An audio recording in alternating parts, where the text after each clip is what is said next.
A seemingly ordinary North Korean state TV report shows an audience enjoying outdoor performances in honor of the birthday of late former leader Kim Jong-il. After all the footage this year of the North's missile tests and military inspections, this report seems pretty wholesome, with nothing to particularly catch the eye of outside analysts. That is, until we spot this balloon floating in view among the audience members. You may recognize the characters on the balloon from Super Wings. Yes, the hit animation that comes from South Korea, the same country whose corrupting cultural influence leader Kim Jong-un has so sternly warned about. Yet, when it comes to irresistible cartoon characters, Kim and his regime seem to make an exception. For instance, South Korea's iconic Pororo has been seen in North Korea in doll form, as well as for decorating a childcare facility.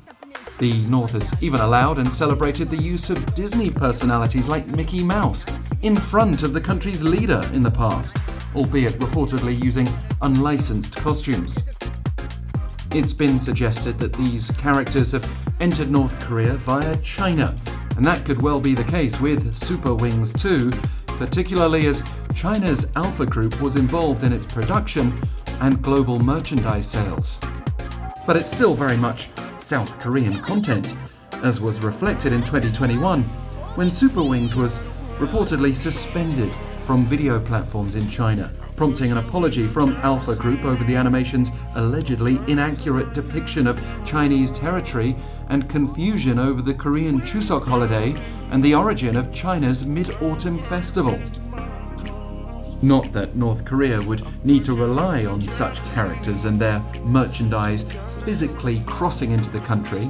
As we previously saw on our channel, the North's used scenes from Disney's Frozen to teach students at school, and presumably it would be possible for North Korean production facilities to reproduce just about any character if they wanted to, since respecting intellectual property rights is probably not very high among Pyongyang's priorities.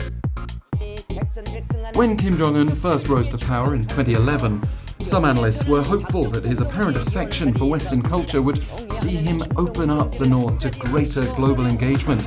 But what we've seen is a far more limited and controlled inflow, such as these Super Wings characters, who for children in the North, as everywhere else, must be a source of innocent fun.